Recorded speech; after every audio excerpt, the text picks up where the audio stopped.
Alright guys, welcome back to the Imaxit football channel. I'm your host JD, and today we are going to be talking about our own boy Michail Antonio.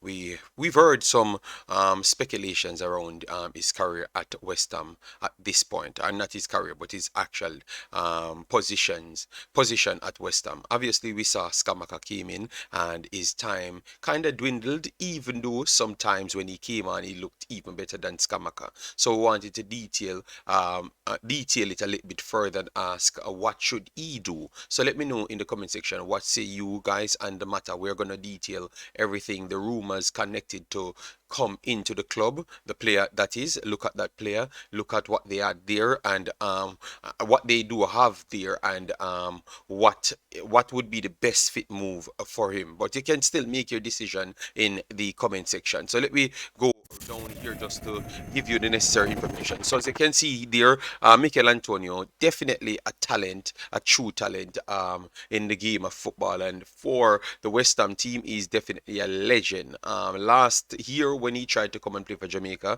he was their leading man, and they really never wanted him to come here. That's how much they were trying to make sure they keep him on deck and make sure he does the right things. But definitely now you have SCAMACCA, they are a little bit more freer, and they're trying to add even more personnel to it. So as you can see here, 32-year-old, height 1 meter 8 if you don't know him, and as you can see, their place of birth London, and he's a citizen of Jamaica. That's why he played for them. And at this point, he still has a market value which is extremely high, is 9 million at this point. All right, yes, and as you can see here, right, in terms of the games that he played in the Premier League, the Premier League is 17, 2 goals, 1 assist, and 1 yellow card. But if you look at the minutes, 46 minutes, and in the starting 11, it's 39 percent there, and goal participation is 20%. If you want to go over to the additional games, appearances in the FA Cup, one he started in these ones, and in the Conference League, as you can see, there are 3 appearances, 1 goal, 2 assists as well, and you look at the next one right here, the Europa, 2 appearances, 1 goal, and the Carabao Cup, 1 appearance, 1 goal. So you realize that he got kind of relegated down to the second fiddle at this point. All right, we don't know if he can make that extra bounce in the club itself, but at this point it looks like they're trying to move away from his style of play, because I don't think he's at the older part of his career. 32 ain't old. You clearly saw other players playing way up in their later 30s. All right, so this is the player that they are talking about, Youssef En-Nesyri.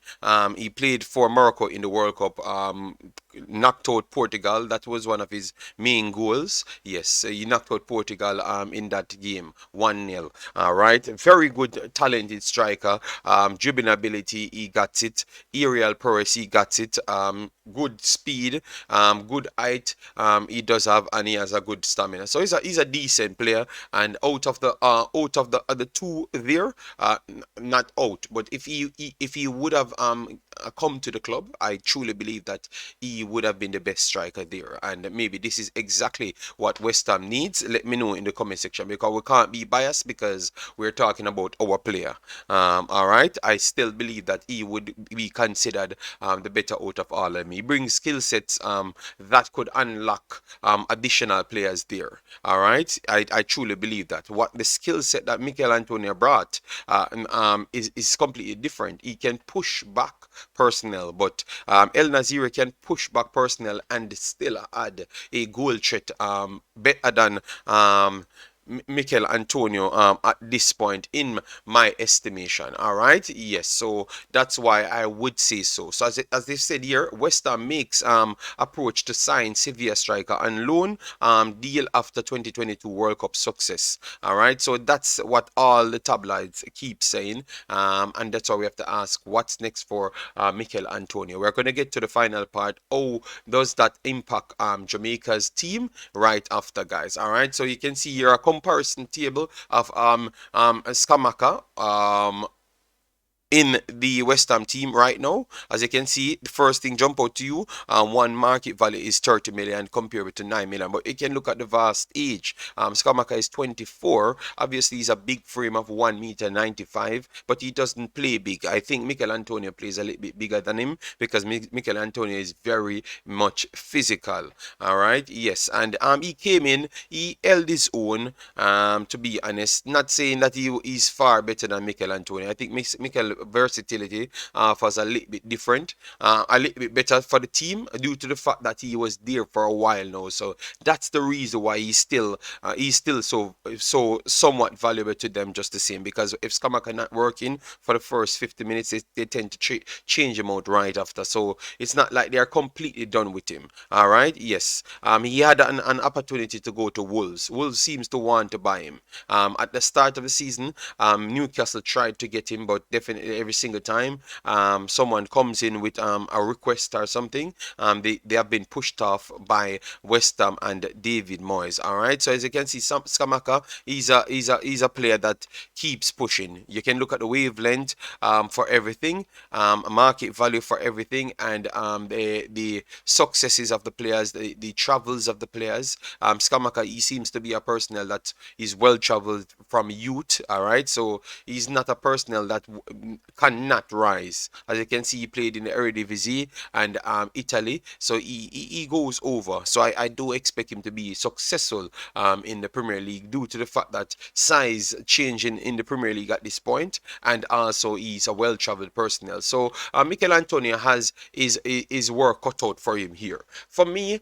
I think that if he gets the move, for Wolves, Nottingham Forest, Newcastle, any one of them, he should be taking it, because what that does, that once they're buying you, you have a clause in that you're going to be guaranteeing certain amount of game time. I do believe that he might not have had that clause in his contract the last time due to the fact that he was the main man automatical.